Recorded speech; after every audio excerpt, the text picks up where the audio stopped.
Most people who suffer from anxiety disorder and depression can get help. And so that's the main message. But it is a serious disease, and it can be terminal, and not everybody does well. We all need to be helping each other. There's a double sadness with a suicide. It's the loss of my daughter. It's also just knowing how much she suffered. Yes. Grieving both of those things. Yeah. And that we never fully understood what it was like to suffer like she did. Substance use disorder touches all our lives, and often we feel hopeless or frustrated in our pursuit to understand how and why it happens. Welcome to APC Recovery Cafe, where we discuss the topics and trends around substance use, provide education and resources, offer recovery support, and also discuss prevention tactics, all through the stories of the people who have been there. We invite you to grab your favorite coffee or tea and join us for a variety of guests that will bring understanding, information, connection, and hope. Together, we can break the stigma and pave a brighter future for each other.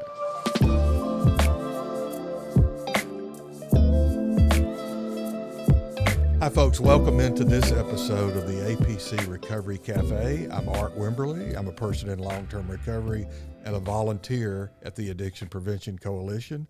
And today, we get my co-host in the studio is Carrie Wimberly. Good morning. Good morning. Glad to be here. Carrie, you want to tell us who our guest is today? Sure. So excited today to have a friend and a partner of APC, Dr. Mark Wilson, the health officer of the Jefferson County Department of Health. And we welcome you today. Thank you for coming and joining us. Thank you. Good to be with you. Yeah. So we always start out with our beverage of choice here. Yeah. And so you requested black coffee with a splash, I think, of cream. Right. So no sugar in there. That's right. Yeah. Is that because you don't want it, or you're being good? Well, I'm not being totally good because I put cream in there, but I just, yeah, I don't like sweet coffee that much, really. Okay. My mother-in-law used to say it's one of the true bitter tastes in life. You should savor it. So not because my mother-in-law said that, but I just don't. Anyway, she made a good point. But yeah, I just like plain coffee. Bold is better, and a little bit of cream. Sometimes, I like it when they allow you to put your own cream in, because Okay. otherwise they tend to put too much, and then it's kind of like, ugh, too creamy. Like a little coffee with your cream. Yeah. That's what they tend to do. Yes, Yeah, that's I what like I a little do. cream with my coffee. Yes. Yeah. But yeah, and I drink a fair amount of coffee. You do? That's my Still do. Yeah. So you don't have so can you drink coffee after lunch, unlike us? Well, I don't drink it after about 3 or 3:30 in the afternoon. Okay, that's so your it cutoff. won't interfere with my sleep too much. But I'll drink a couple cups before I leave the house. It's the first thing I do when I get up. Yeah, same. And I might drink one late morning and another one after lunch. Wow. And maybe even another one somewhere in there. So I drink a fair amount of coffee. Yeah. And so far, so good. I've done the medical research, Okay. and it's not bad for me. It's Yeah, and I don't You're get the good. palpitations and the Okay. nervousness like So some the people. I tend caffeine to be doesn't- kind of cool and, slow. Yeah, I'm backing off now even at lunch. Yeah. I mean, because of I think it bothers my sleep. Yeah. Which it should not, that length of time, it Well, shouldn't. Some but people are pretty sensitive to it. They Yeah. swear that 1 cup during the day makes them not sleep at night. Yeah, I so. could if I literally drink something with caffeine after lunch, I'm gonna be up. It's crazy. Yeah. Age and stage. Okay, so when I joined APC, got connected with you, we were really struggling to find resources to really stay functional and to begin to build the things that we really wanted to do. And I mean, it really, I'm going to cry, but it really was that first partnership with you to say, hey, we want to do some things. And you said, hey, put a case together and let's talk about it. And you funded some of those early projects, those evidence-based projects of ours that really gave us the opportunity to do the work that we wanted to do, get some of that, under our feet so that we could then apply for the bigger grants that we started to get. And now I am going to cry. Yeah. So yeah, you're a good thank example you. of what I just Thank said. you so much And- for trusting us with Well, that. and you were a great, it was great to see you come along with, especially when you say evidence-based, like you were all about doing things that we really had some reason to think they might work. Yeah. So instead of just kind of winging it. Yeah. And I think, that has been a part of, who APC has become, as an organization, much like what you're talking about is, okay, there's so many people out there doing good work. What are our points of collaboration? Right. Instead of us coming together and saying we're going to do everything and try to do it well, we can't, but we can figure out what we can do well and who our partners are, and really invest in those collaborations. Right. And it's always been about something that I felt was a real priority, a public health priority. What are the big things? What's killing people or what's making people unhealthy? Yeah. And really trying to invest in those solutions. And so when I came on, when I came on the scene, the Recovery Resource Center was just being born. Mm-hmm. So talk about how that happened, because, that was you and, the Jefferson County Department of Health made the original investment, right? And it's still invested, I guess. Yeah, the story starts back in early 2014 when then U.S. Attorney Joyce Vance reached out to me and said, law enforcement can't solve this problem alone. And this was what we were calling at the time the heroin epidemic. Yes. People initially, we had a problem with prescription drugs, and then people started using heroin, and all of a sudden the heroin overdose deaths were skyrocketing. It wasn't on my radar screen, to be honest. Yeah. It wasn't something the public health department had ever been involved with before, substance use. And it's interesting because our personal story goes back 14 years before that, as our son, 99-2000, was in what they call that first wave with opiate and then heroin. And so that was already our story. Actually, what had propelled us into, at the time, we would just, instead of prevention, it was more recovery, and then got her to APC. And so we were already personally invested in this because we had lost so many family members and or people were struggling with it. Yeah. But anyway, when Joyce Vance and we brought along a couple of others, actually Shandor Cheka, who was at APC, as well as Foster Cook with UAB recovery programs, Max Michael, Dean of the School of Public Health. I think that was the original nidus of people. And Joyce Vance said, I want to have a community-wide strategic plan. And so we convened people from the community, all different sectors, including people who had substance use background, families who had lost loved ones to overdose, but education, law enforcement. Was that Pills to Needles? It was called the Pills to Needles Okay. Initiative, and it was initially a conference that we held at UAB, and invited all those people. We had the Deputy Attorney General of the United States came and spoke, but we had lots of different speakers, and then we had breakout sessions at the end, which was the beginning of how do we address this problem from a multidisciplinary approach for across the entire county, and we followed that up. I think there were over 200 people that came to that, and we followed that up with a group of about 50 people to actually start working on a strategic plan. That led to a lot of other things. Some succeeded, some didn't. One was policy, and that, again, with that policy I mentioned before, managed to get a law passed in 2015 that allowed laypersons to carry naloxone to reverse overdose.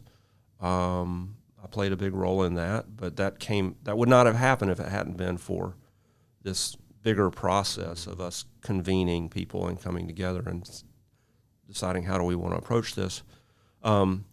But there was another group that was meeting. It was about access to care. And I was part of that. And there were several other really good people who were in this space of substance use treatment. And we met several times. It was a wonderful group of people. It was one of the most fun and satisfying collaborations I've ever had, where we sort of at the time said, there are places people can go to get treatment. They're not enough, but and it takes a long time sometimes to get in.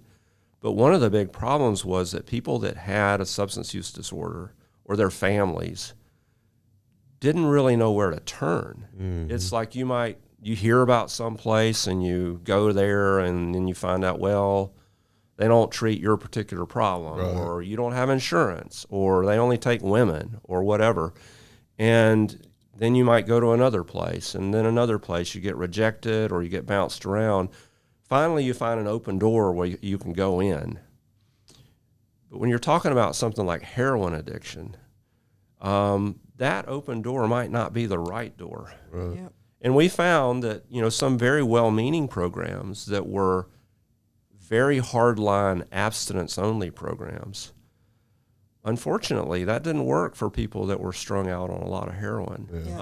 Yeah, the opioid epidemic it was just a new thing. It was really a new animal. It was a game changer, really. Well, at least in our understanding of it, I think, was new compared to what it had been many, many years ago.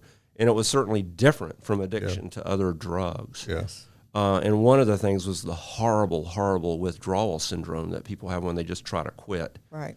But anyway, the point being that some people ending up in some programs did not do well, and some died because they weren't in the right kind of program. It wasn't for their, it wasn't appropriate for the severity of their disease, or maybe they needed medication assistance.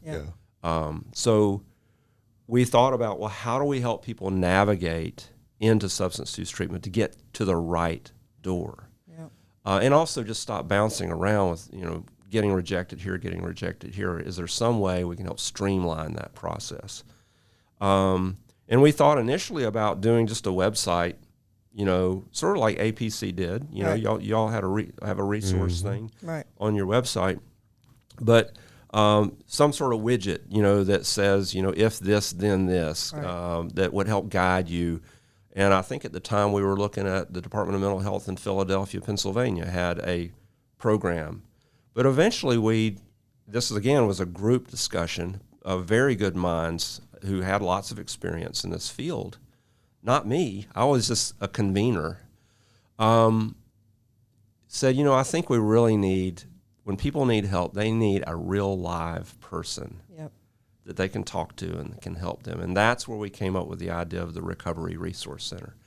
And we had lots of fun thinking about different names, and but the original tagline was "No wrong door." Like, you come in this door, we'll get you to the right place. You've come to the right place, and we are not going to turn anybody away. If you need help, we're going to help you. And we were sitting around figuring out, well, how are we going to do this? We talked about getting in-kind support from the different substance use programs by donating some staff time.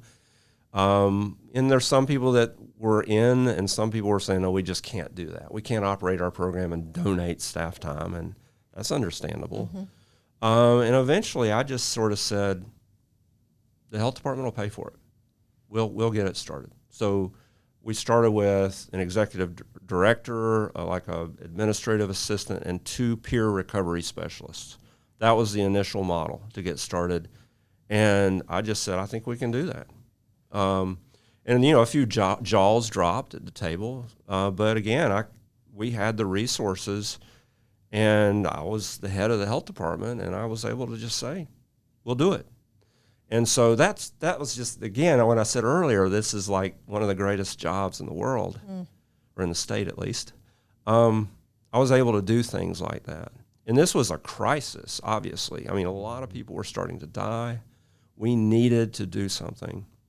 So the current director of the Recovery Resource Center, John Bales, came and reported to our Board of Health at their last meeting to give an update. And there hadn't been an update since prior to the pandemic. And he said that they had served over 9,400 people since it I started. won't start crying. Yeah. I mean, oh my gosh. Yeah, it's huge. And now they have That about walk- 20 staff, because what we started eventually getting more grant support. Is it the Because- United Way came in somewhere along Crisis the way? Center. Crisis Center. They're Well, under- that was another part of the story, is that we needed to find, like we were trying to find, like who can help make this happen. Do we start a new nonprofit, or do you find an existing nonprofit that can make this a program? So I also became very good friends with Meg McGlamory, the head of the Crisis Center. And we had coffee a few times. Yeah. With just a little bit of cream. Yeah. And talked, and eventually together she and I went to the board of directors for the Crisis Center and asked if they would be willing to take this under their wing as a new program. The health department would fund it, but could they run it?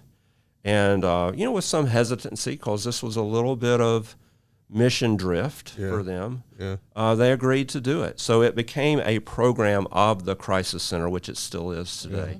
But now they have about 20 employees, many more peer recovery specialists. Right. And I'll tell you the process real quick, if I may. Yes. People can call and make an appointment, or they can walk in to the Recovery Resource Center, which is currently housed at the Cooper Green Hospital building. And my understanding is that the new Cooper Green, when they build it, they have agreed to provide space for them. Yeah. Which is a huge relief, because we were concerned about that. Yeah. But you can go and get connected to a peer, somebody who has been a substance user, who is in recovery, who's been trained to come alongside others to help them in their process towards getting in treatment and beyond. There is a mental health department, state mental health certified person do an assessment, a formal assessment that is needed or required to get into certain programs that are mental health department sponsored. And then they help you decide and where is most appropriate place for you. And of course, what's appropriate for your insurance status or your financial status, what have you, and your type of substance use disorder and the severity of your disorder. All that's factored in, and then a referral is made. And an appointment made, and then that peer goes along with you to help you through that process to make sure you're staying on track. So that's how it works. And the awesome thing also is now the Department of Mental Health has recognized this as a model that has now been replicated in Walker County, and they're looking, to replicate it in other parts of the state, as I understand it. So. And it's that in-person, high touch. Yes. We're going to help you through this. Yep. And help you get through this. Yeah. So I think that's just really huge. Yes. Yeah. Well, when the shutdown came in 20, as a result of the first month or two of pandemic, starting to realize how big this was, one of the largest healthcare organizations in the world said something like, this shutdown is going to be the greatest psychological experiment in the history of the world, and we don't think it's going to go well. So talk a little bit about some of the mental health issues that you have seen kind of come out of perhaps the unintended consequences of, some of the shutdown. Isolation. I think to some extent, the mental health issues were already there. If you look at, some of the effects perhaps of social media on young children, you look at suicidal ideation and suicides among teenagers, that if you it was already rising on a graph of that curve, it was already increasing. And I'll never forget a conversation I had with a superintendent of the Hoover City School System at the time, when we were talking about what are we going to do about school? she said that prior to the pandemic, she had never in her 30-year career seen as many mental health problems as she had seen in school children prior to the pandemic. So the pandemic Exposed. definitely, it exposed Exacerbated exactly, it. and it also exacerbated it. Yeah. And I don't know, whether how much cause and effect there is. Now, you Right. could accuse me of being a little defensive because I shut things down in Jefferson County. Right. Yeah. But things were going to be bad regardless. Yeah. I remember being on one call that the governor had convened with a lot of different, physicians, experts, public health people, and legislators. We had a weekly call for a while. And early on, one of the legislators said, we're going to precipitate the Great Depression. And, if we don't open things back up. And this was very early on. Right. My response was, number one, we might have a Great Depression anyway. Right. But the question is, what's the death count going to be? Right. And, we can second guess a lot of things. Yep. But when you look at the number of children in this country that have lost their parents Yep. to COVID, Yeah. we've got a whole crisis on our hands of new orphans Yeah. or people that lost a grandparent who was taking care of them. Yep. That's part of this too, and Yeah. that's a mental health issue as well. That's going to have ramifications for A long time. a long, long time. So I don't know if Yeah. we did nothing, Yeah. would things have been better from a mental health standpoint? I'm not sure. Right. Yeah. I don't have that Yeah. crystal ball. I didn't have it, and I still don't have it. I can't not talk to you about your daughter. You have been so vulnerable and honest and courageous with how your family has walked through the death of your daughter.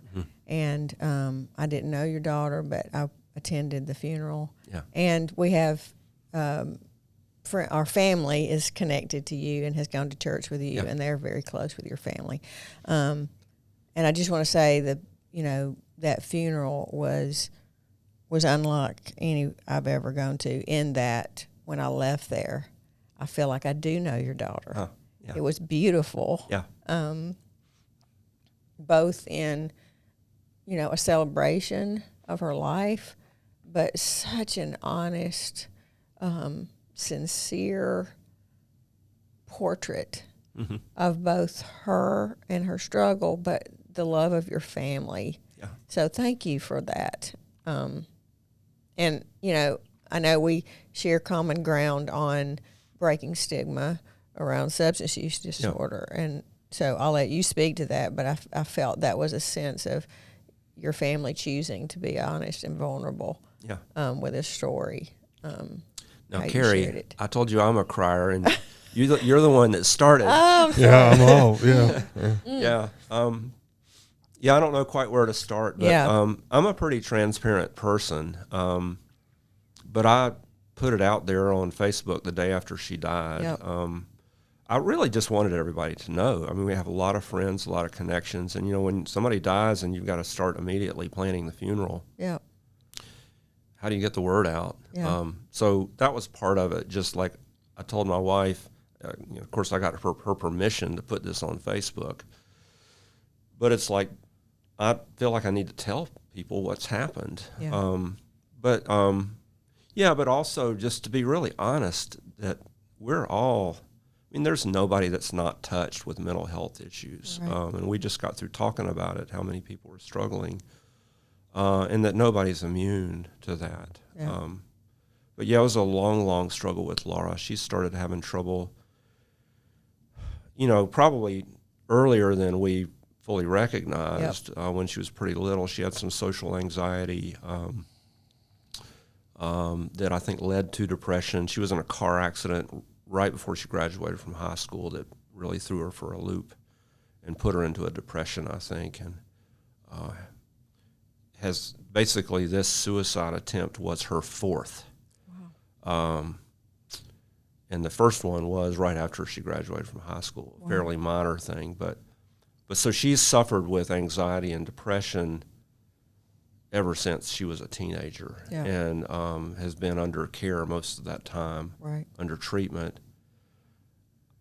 I struggle talking about this to the public because I want to have a positive message, a redeeming message. Yeah.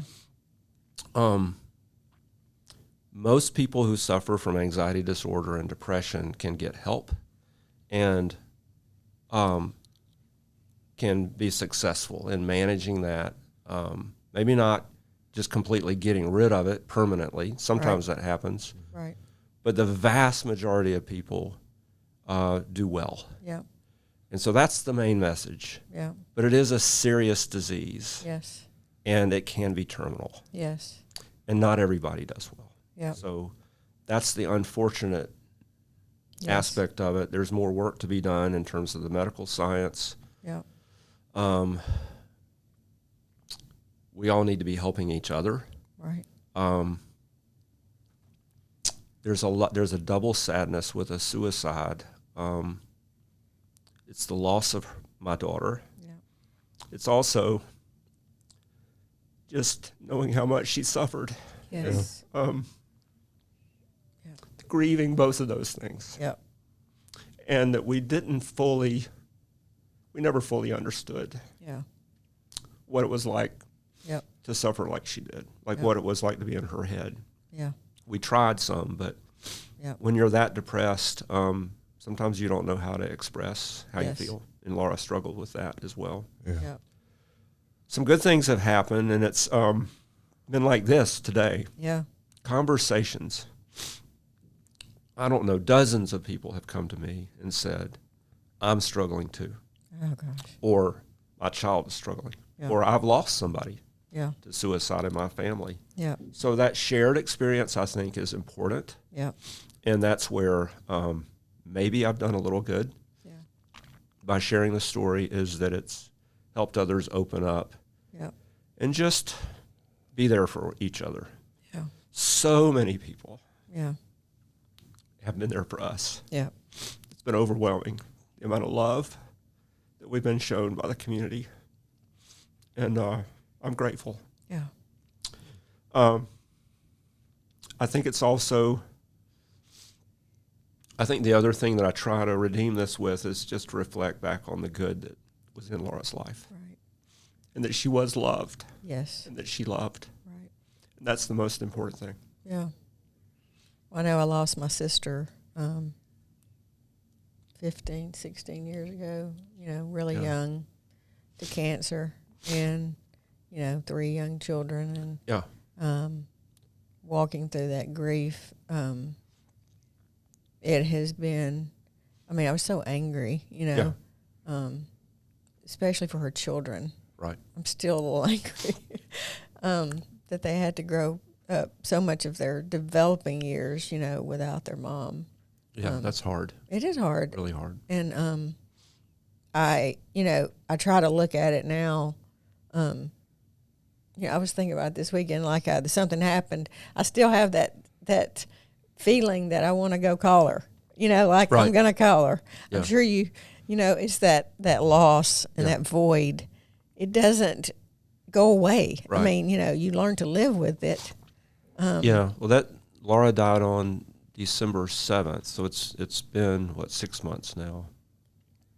A little over 6 months. I don't cry every day, but I did for a couple months. Right. The first few days, especially at night, when I'm sort of halfway awake, halfway asleep, I would think things like that, we need to do such and such for Laura. Yes. Or I need to call her, or it was like she was still there, and then I would suddenly she's not there. She's not there. Yeah. But I try to, and I'm, really close with her children, and, they're grown now, and, we talk about her a lot. And that's one thing I try to do with her, is that's part, I want to, continue for her to be a part of their life, and there's not many people they can talk about her with, but I try to think of it in terms of, she was there with us for a season, like she was a gift Right. to us. It's just a shorter season Right. than we wanted, than we expected. But it was the gift, that we had her for that time, and turning it as a positive instead of, Well, and compared to eternity, all life is short. It's sort of a small difference, I guess, in some ways, but a huge loss. Yes. It's just devastating. Yes. So I know that you were planning your retirement before the loss of her. And so that, I know a lot of people have said, is that the reason? But you were already talking about that. I'm sure it probably influenced or something. But talk to us about what's next for you. Like, what are you thinking about, dreaming about? Yeah, I've always enjoyed taking care of patients. My current job does not involve patient care. It's a full-time administrative position. I've done a little bit of volunteer work a couple of nights a month all throughout, doing a free clinic down in Shelby County. But, public health is sort of, if you want to use a biblical analogy, is like feeding the 5,000. Patient care, primary care, my first career, is like giving a cup of water to the one thirsty person. I think both are extremely meaningful and gratifying and important. And so I still love giving a glass of water to the one thirsty person, to use the analogy. And I'm not trying to say I'm Jesus, okay? Right. But just eye to eye with a person. I do enjoy that, and so I think that's what I'd like to get back into doing. I'm going to take several months off and find out what retirement is like, whether I know how to manage that or not. I worry about that a little bit. Like I've been very, very driven and sort of a workaholic maybe. So I don't know how that'll go. Yeah. So this will be a little practice retirement session, but also some time to reflect, some time to recover. Yes. From some trauma, not only the loss of my daughter, but the pandemic, and just having a load taken off my shoulders for a little while. Yeah. But I would like to go back, I think, to serving an underserved population. I think there are a lot of ways I can do that. Yeah. And maybe being involved in some other things. Yeah. Right now, at least I'm saying to myself, I don't want to be in charge of anything. Yes. I just kind of want to. I can relate to that. Yeah, just kind of want to serve. Show up and serve. Yes, find somebody. Just tell me what to do. I'll be happy to do it. Yeah. But we'll see. Yeah, I do have a tendency to take on too much and get involved in too much. I don't say no very easily. Yeah. So I have some risk factors of getting back into too much. Yeah. Well, at least you're self-aware. To some extent. Yeah. That's the first step in change, right? Yeah. I have a lovely wife and a handful of friends who help me see things that I might not see myself. So, yeah. Well, we want to thank you for your willingness to not only serve, but to actually kind of have to be in charge at times and make those tough decisions, and for a life well lived and a career that has really benefited so many people. So we just want to thank you for that, and thank you for being a collaborator with APC. Yep. Thank you. It's been a great collaboration. Yep. Thank you, Mark. Folks, join us next time for another edition of the APC Recovery Cafe.